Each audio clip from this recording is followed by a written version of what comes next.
यासोबतच खासदार संजय राऊतांनी एकनाथ शिंदेंवर देखील टीका केली। शिंदेंकडून सरन्यायाधीश सूर्यकांत यांचा सत्कार करण्यात आलाय।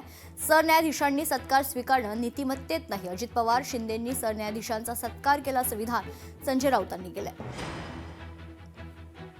की ज्यांचा खटला जे एक पार्टी आहेत शिवसेना विरुद्ध शिंदे, त्याच्यामध्ये एकनाथ शिंदे एक पार्टी ज्यांच्यासमोर खटला चालू आहे त्यांना पुष्पगुच्छ द्यायला विमानाच्या खाली उभे होते।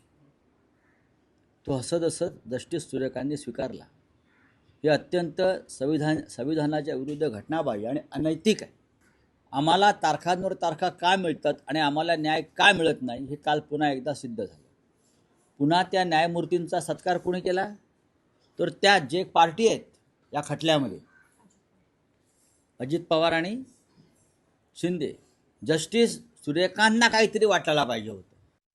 ज्या पद्धतीने देशाची न्याय व्यवस्था, देशाची राज्य व्यवस्था, राजकीय व्यवस्था आणि सगळे जे काही सत्ता केंद्र आहेत ह्यांच्याबद्दल अविश्वास निर्माण करण्याचा अजेंडा जो अर्बन नक्षलांचा असतो तसा अजेंडा हा संजय राजाराम राऊत आणि ह्या लोकांचा आहे।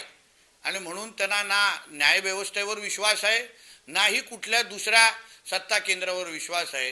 जेव्हा निकाल ह्यांच्या बाजूने लागतो तेव्हा ह्यांना न्याय व्यवस्थेबद्दल हे गोडवे घातात, पण जेव्हा न्याय व्यवस्था ह्यांच्या विरोधात भूमिका घेते तेव्हा अर्बन नक्षलांसारखी भूमिका घेणारा हा संजय राजाराम राऊत हा खरं म्हणलं तर देशद्रोही आहे। संजय राऊतला महाराष्ट्राची संस्कृती आणि प्रोटोकॉल माहित नाही। सरन्यायाधीश जेव्हा महाराष्ट्रात आले त्या टायमाला ॲज ए प्रोटोकॉल त्यांचं स्वागत करणं हे या मंत्रिमंडळाचा अधिकार आहे आणि त्यांना ते केलं पाहिजे ही संस्कृती सांगते। म्हणून एखाद्याचा स्वागत केलं, सरन्यायाधीशासारख्या माणसाचं स्वागत केलं म्हणून त्यांच्या असलेल्या कामकाजावर कोणताही परिणाम होत नसतो। लोकशाही मराठी ऐका, पहा, जागरूक रहा।